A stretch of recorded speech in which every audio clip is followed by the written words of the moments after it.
What's up, BRC? We are back with another lesson, and today we're going to talk about confidence. Confidence affects us all in one way or another, but today we're going to talk about in the arena and outside the arena. First, let's talk about your horse. How do you know if your horse needs confidence? Well, just like humans, horses are going to need a lot of reassurance and what we call watering. Think of your horse like a plant. You're always going to need to nurture that side of your animal so that they know they're doing the right thing. If you constantly come to your horse with a lot of problems or always wanting to be in fix-it mode, you're going to have a lot of issues, and you're going to have a horse that's consequently not very confident. You always want your horse to feel like it has the ability to take you through the pattern at its best ability. So what you want to do is make sure that you're giving your horse enough praise as you go through the barrel patterns and the drills. You always want to find that release point. Now, I will caution you, if you have a horse that's already kind of arrogant or really confident, overpraising that animal will make a horse that can be rude, can be arrogant, and always kind of takes the lead when it doesn't really know what it's doing. So make sure to not always reach down and praise that type of horse, but on your horses that need more confidence, focus on finding a spot to stop and give them a chance to know that they've done their job correctly. A good way to notice if your horse has a lot of confidence is when you start going through the barrel pattern, if it tries to speed up, if it tries to get ahead of you. It's not always a know-it-all horse that does that. It's a horse that just says, I think I know the game that you're playing. Let's try to play it again. I think it's a lot of fun to see where a horse has been, where it's come from, and where it can go. And progressing through drills can always help too. So taking your horse through some things and just watching the progression is probably the most rewarding part of riding horses. I want you to be really cautious when you work on you or your horse. Make sure to separate those two things. In the run, you're working on you two as a team together. But when you're doing drills, you're working just on your horse. When you're doing things away from those drills or doing drills just for your posture, make sure that you're not being picky about what your horse is doing around the barrels. So raise your hand if you need confidence. I think all of us need to work on confidence inside and outside of the arena. It's why I started my fitness journey. It helped me in more ways than you will ever imagine, being more confident just within myself and who I am, believing in myself, pushing myself to new limits, and I want you to do that inside of the arena.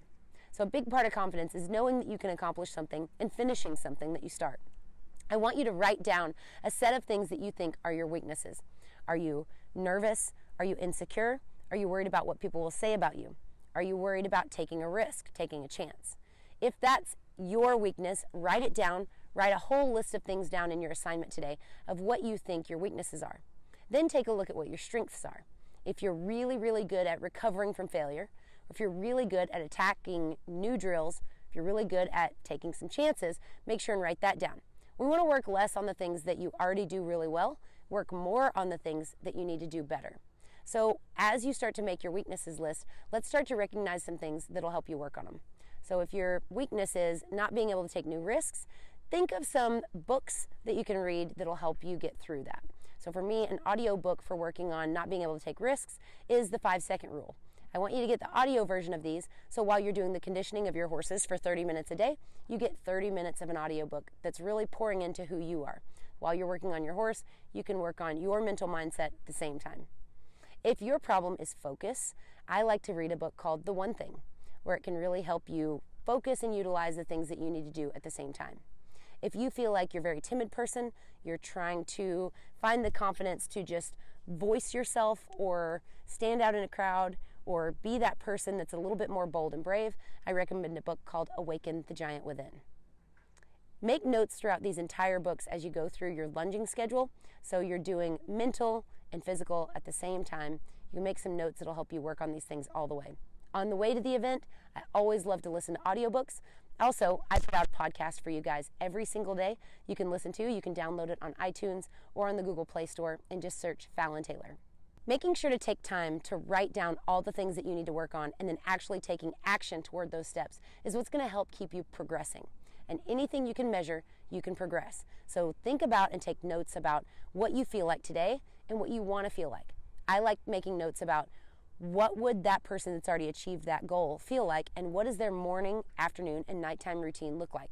When I write those things down, I try to embody more of those things throughout my day, even though I'm not that person yet. So I go through my day and I start to walk a mile in their footsteps, I find everything around me start to change, and I start to immediately get more confident. Now, I will caution you about being an asshole. You don't want to be the person that asks for everyone's opinion, because you're going to get upset and less confident later on when, after you make a run somewhere, several people chime in with their opinion. The reason that they give you that opinion is because you've opened up to them and allowed that to be okay in your world, and that can start to really grind away at your confidence. It's not okay for every single person to come give you free advice. Obviously, those people probably haven't achieved everything they want to achieve in their life. Free advice can be very costly at the end of the day.